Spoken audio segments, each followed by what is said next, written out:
This is the Team Church Podcast with Kevin Gerald, where we exist to move church forward and have the conversations that every team needs to be having. Hey everyone, welcome back to the Team Church Podcast with Kevin Gerald. My name is Brandon Stewart. I'm going to be your host today.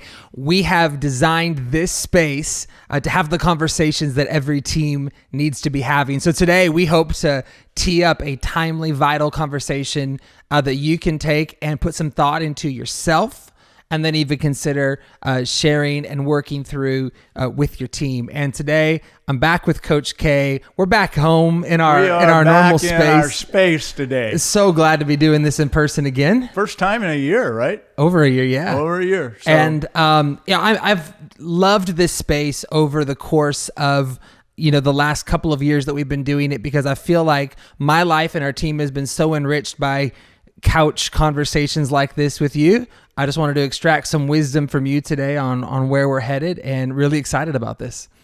I'm excited as well. And we decided that we're going to talk on a topic that we're going to start this month in our podcast, but we're going to continue throughout the summer. And I just want to kind of let everybody know that we're going to be talking about leading forward. Yes. And we're going to be talking about what it looks like to finish out whatever the year has been for you, and how important it is, I guess, to begin to lead our churches and lead our teams forward. So that's the goal with the series. And then today, I'll just lean into it here and get going, Brandon. What we really want to talk about is locating your non-negotiable reality as being the first step to leading forward. And this is it's going to be helpful and hopefully not depressing as we talk about it. But it's actually, I think, a crucial part of being able to begin to lead our churches and lead our teams forward. I want to encourage everyone listening today, if you're not driving, grab a piece of paper or get a note out on your phone. I mean, plan to actually write a couple of things down today, because you're going to want to go back and process a few things on what we're going to talk about today. And PK, I'm going to let you go and get started on this topic, because I believe it's important for us to be talking about today. Well, one of the constant themes of Scripture is the theme of moving forward. So as leaders, we just have to remember that God's not lingering in yesterday. And all of us as church leaders have references in Scripture. We have our favorite stories, but it is a constant theme of Scripture. The Apostle Paul said, "This one thing I do, forgetting what is behind and looking forward to what is ahead, I press toward the mark." And the book of Isaiah tells us to forget the former things. Don't dwell on the past. Don't dwell on the past. And the past is, Brandon, just like 24 hours ago. Like, that's the past. Don't dwell on it because I'm doing a new thing. So there's a consistent encouragement to us as individuals and as church leaders to continue to look forward. And in leading forward, let me say this: you have to first face forward. And facing forward is thinking forward, it's looking forward, it's talking forward. It's a congruency, in your whole mind, in your body, in your verbiage, that says, I'm not back there, I'm going here. And so it's important, I think, just to begin with the concept of, okay, I'm bringing all of me together to lead forward. I want to stop you right there, because I think it'd be really easy to move past that point, and yet as well as I do that this season has so many being tempted to look backwards, or at least compare where we're at to what was. I mean, I can't think of a phone call or a conversation I've been on in the last 6 months where I didn't hear the phrase, well, we're at X percentage of pre-COVID numbers, so some version of that statement. And yet I actually love what's coming out of your heart in this season is the need for us to maybe ditch that. Maybe lean into that for a minute. Just the idea how facing backwards too long right now could actually hold us back or even be binding to us. Well, I hope it's liberating for everyone to know that that's where I was, exactly what you described when all of this started. I was comparing where we were in June of 2020 to 2019. And so that mindset was there. And then it started occurring to me that I think it was in the conversations I was having with our team and our leaders, I started realizing that this is not smart. Like, this is not wise for us to be thinking this way. This is a really unique season with unique circumstances. So what we did is that we just stopped doing any comparables. And so any meeting that had to do with comparing last year to this year, we just quit doing, with the exception of our financial meeting, which is done what we call our pastor's council. But all of our location pastors, all of our teams who would have normally, we would have dashboards that we would look at, and there was a good reason for that. But we just started saying no more of that. We don't even want to look at those reports. And that began the process of us thinking about where we were and being able to assess and evaluate and know where we were and not feel any shame or condemnation about trying to compare ourselves today with where we were then. Do you think it took pressure off the team? I think it took a tremendous amount of pressure off the team. And at a time we were changing our habits. Instead of doing a lot of things we were doing, for example, we were starting to go to the perimeter of our church and we were looking for people that needed food, people that needed us to, drop dinners off at their house, people that needed care, people, that we could minister to in a very different way than we ever had. So it took pressure off the team. It helps us get into the present completely and wholeheartedly and deal with 2020, which is what we knew was the right thing for us. And so now today, I'm going to provide 5 questions for everyone to ask themselves that I hope will serve everybody well in being able to red dot yourself and being able to, know where you are. What is what we call non-negotiable reality right now? Because you just cannot move forward intelligently if you don't know where you are. So it's not about where you were a year ago, but it's about where you are right now today. So 5 questions. Let me start off with the first one. Number 1 is, what's your current mindset? Every leader needs to ask themselves this today. What is my current mindset? Frustrated? Feel trapped? Do you feel discouraged? Are you trying to hold on to what was? Like we said, are you doing comparables? And again, no shame, no condemnation, but we have to begin with an honest assessment that says my mindset is this right now. And Brandon, when I did that, I found out that it wasn't good. It wasn't what I needed if I was going to be the leader and lead forward. I needed to get honest about my current mindset, and that was where I began. Get practical with us for a minute in terms of discovery mindset, because I love that point, but how do we do that? I mean, I guess take me to what room are you in? What questions are you asking yourself? Like how have you found that you can accurately discover your mindset? Because I think sometimes there's a script going that we aren't always aware of.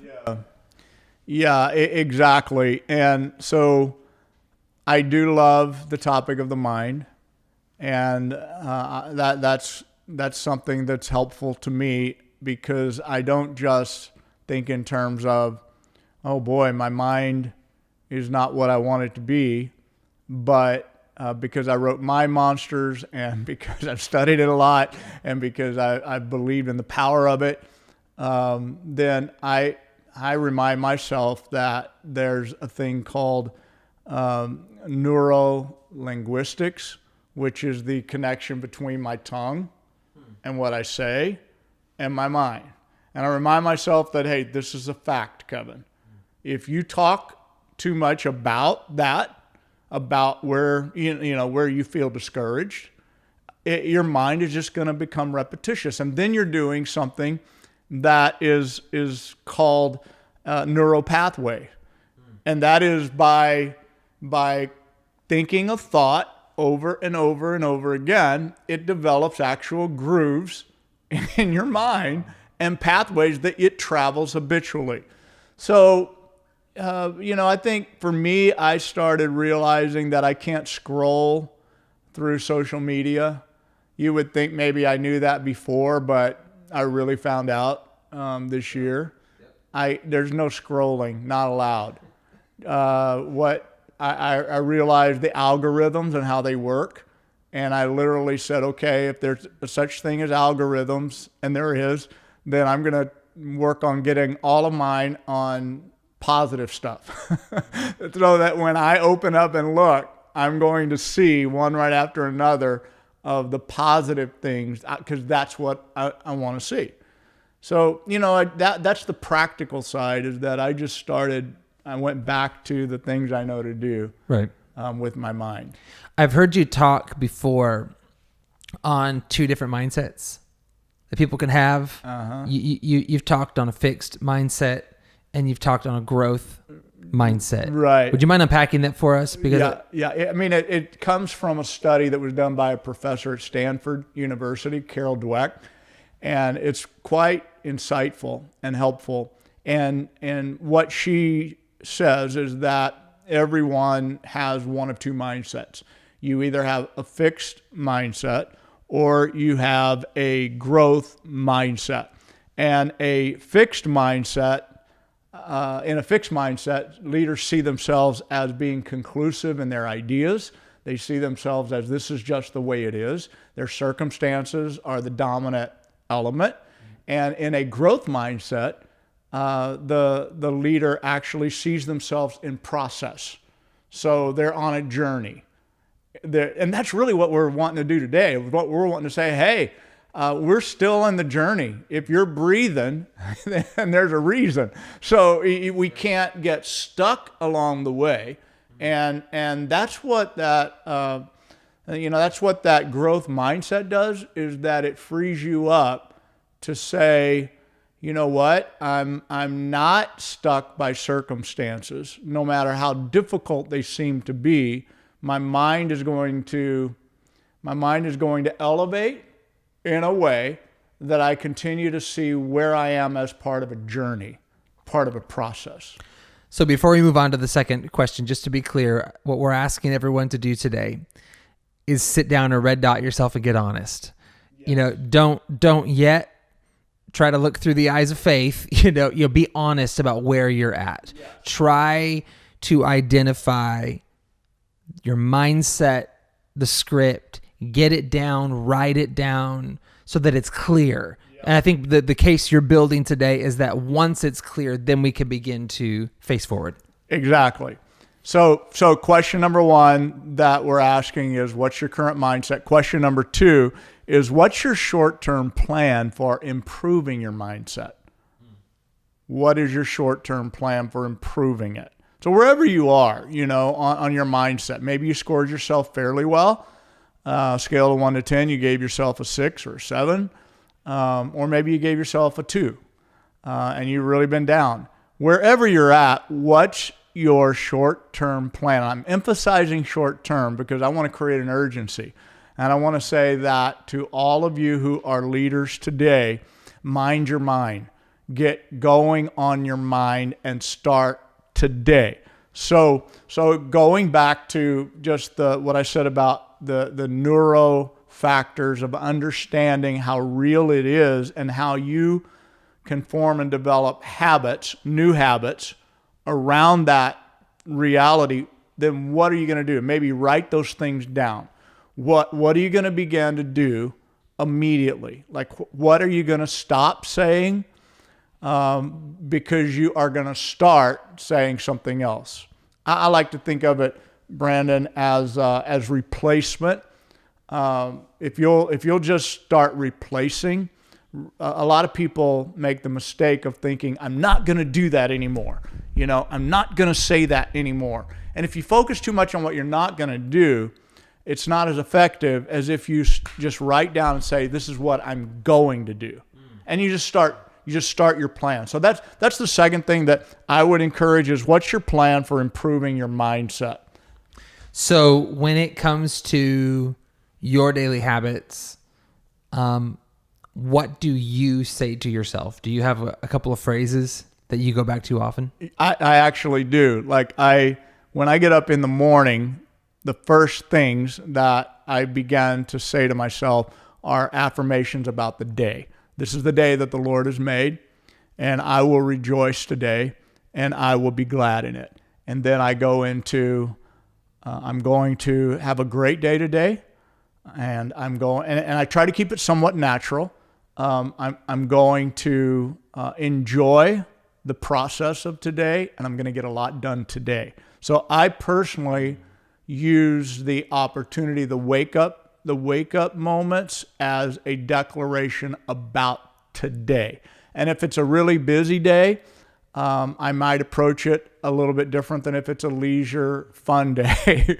So I might say things like, we're going to be effective today. We're going to be strong today. We're going to help a lot of people today. We're going to come up with strategies today. So I try to meet the day, meet the moment, I call it, with affirmations like that. Now, I also try to be honest about the idea that my soul, like I literally, and I think everybody wakes up sometimes and we call it getting out of bed on the wrong side of the bed or whatever, that old saying. The truth is that things go on in your head all night long. Wow. And so when you wake up, you could wake up feeling down and not even know why you feel down. And the psalmist said, "Why are you downcast, O my soul?" And that's what he was doing. He's like, I don't really know why, but I don't feel really good right now. So I recommend that when you reflect on that, when you see that, don't wait to just let half your day go by. Begin right there where you are. Meet the moment with that sense of discouragement and begin to encourage yourself. Begin to encourage yourself in the Lord. So don't just proclaim what will happen today, but meet the moment and say, today is a day where I'm going to feel better as the day goes on. Today is a day where I'm going to not only meet the challenge that I have, but I'm going to meet it with an optimistic, faith-filled attitude. Just meet your moment and declare. Meet the moment. That's really good. I think that's going to be my takeaway today. I was complaining about getting a dog this morning, so I need to meet the moment a little bit better. Yeah. So the morning is one part of the day, but take us to the middle of the day when the comparable comes up in your mind, or when news comes in a meeting that's not favorable, or a team member is bugging you. What are you saying to yourself then? How are you identifying your mindset then in that moment? Well, I'm like you. I slide. I slip. I find myself there before I know I'm there. I found myself all entwined. So that, I think, I tell people, you know what? That's just part of the human experience. Yeah. That's the gravity pull of your humanity. As leaders, though, there's no shame in the fact that you go there. The idea is don't stay there. Yeah, that's good. Like that's what's really important, is you can't linger there. You're a leader. You're a person who's not only called to keep yourself up, you're called to help other people be up. And so you have to work yourself out of that. So I will tell you this, that sometimes I go for walks like immediately. Like I just go, no, and I put a headset on and I go for a walk. And it can be a 10-minute walk or it can be a 35-minute walk. Last night I went for a really long walk. And And, it just like, if you look at the wrong thing or see the wrong thing, in terms of criticism and what's going on in your world and what they think and what they say, or you have a conversation with somebody, your mind just gets torqued. And so being aware of it and putting a headset on and combating it is the important thing. Okay, PK, I love this. Having a short-term plan for improving your mindset. And I think that's a question, again, we're asking every leader just to stop, think about, even write an answer down. What is my short-term plan for identifying and improving my mindset? Why don't you talk to us now a couple questions on our teams? Okay. Yeah, the third question is that we want you to ask yourself is, what's your current team look like? What's your current team look like? Now, we've done this with our location pastors mainly. But what we did is that we said, hey, we're going to refresh and purge our team database. And it's important to know who is with you after this year, who is gone, and who are you unsure of. Like, clarify. Sports, they call it the current roster. Right. Like what's your current roster? And I was thinking about how sports, especially college sports, but even pro sports, they do this all the time. They every year, at least, they got newbies coming in, and they've got people who are moving out. They got people who make the team, who don't make the team, make the cut, don't make, all of that. So I thought, sometimes we're so sensitive as church leaders that we don't do it. We ignore the fact that people have left. So I'm going to encourage you. This is a great time to ask yourself, starting with your database, what's my team look like? Who's committed, who's not committed?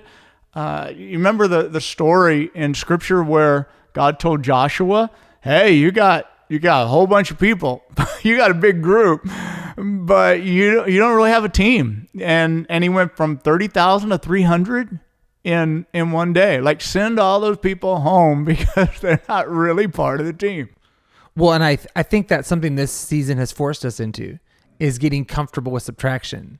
We were really comfortable with addition. And I think we expected addition. Maybe you can speak to this. I think we even assumed I'm not succeeding unless I'm adding, and that was like the only measure of success. So this season shuffled that a little bit for all of us. There is a such thing as addition by subtraction. And I really see it in our situation, in our circumstances. I was talking to, a principal or a leader, I should say, at a Christian school in our area. And just the observation is that we got students moving out and we got students moving in. And there's just been a lot of transition, a lot of change. And I think churches, I know ours has. And so I would just say to all of you as team leaders, you can either go, oh man, we lost, out of a team of 25, we lost like 5 or 10 of our really good team members and feel like, man, I don't know what we're going to do. Or you can say, what an opportunity. Like, what an opportunity for us to build differently and to add and strengthen our team in the process. Was there a process you used to identify who was gone? I mean, is it 4 weeks? Is it 12 weeks? Is it different metrics? Was there a formula to it? Well, we just basically went to database first of all. And every church organization is different. My hope is that if you're a team member, a team leader, you can actually get that from a business office or someone who oversees that in your church, and be able to get the information of giving is a good way to look at it. The giving records, that's a good start.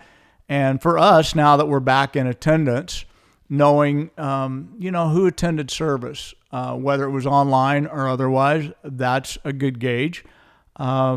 And then it's just going to, from there, it's like being willing to reach out and ask people that you're unsure of. And we've been doing that.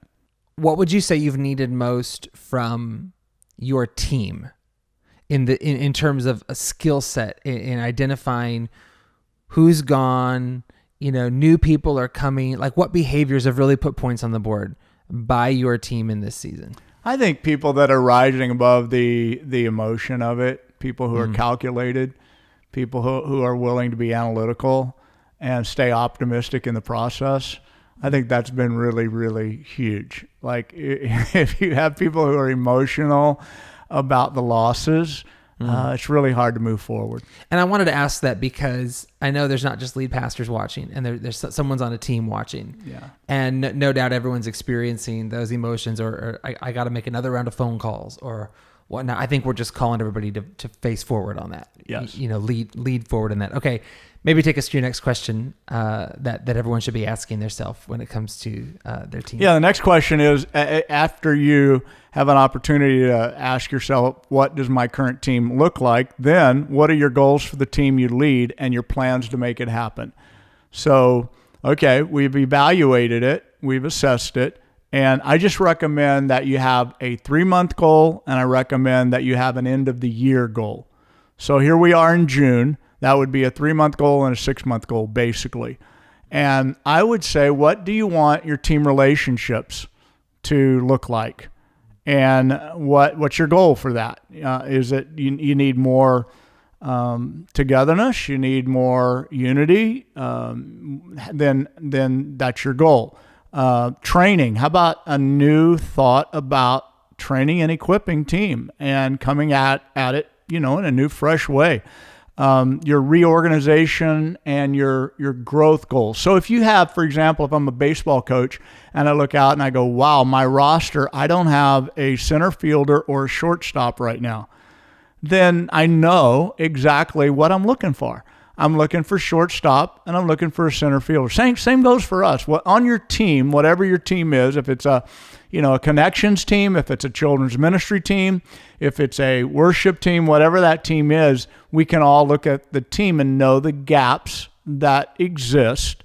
And once you know the gaps, we set the goal. We're going to fill that spot. We're going to fill that spot. This is what we're looking for. And you began to think forward. What would you say to the team member who says, okay, great, PK, great, pastor, I'll reach out, I'll make phone calls, but they're struggling to get engagement on the other end? Whether it's apathy, whether it's people getting used to go to church online, the rebuild has felt slow, I think, at times. Even those that say they're here, it either hesitant or slow to come back. So what would you say to our teams who might be experiencing some of that? It just feels slow with people coming back or re-engaging. Sure. I would say that nothing great gets built in a day. And I would encourage everyone to not expect some form of magic. When I say have a 3-month goal, have a 6-month goal, there's a reason I actually say that, is because in 6 months, you should be further along than you are in 3 months. And if you finish the year in a space beyond where you are right now, then you can begin a brand new year with where do we go from here?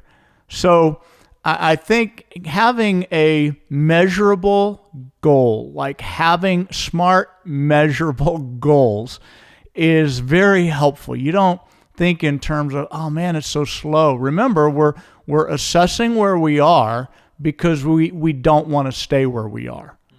So knowing where you are, but with a forward-thinking, forward-leading mindset. Great. Well, this has been really good today.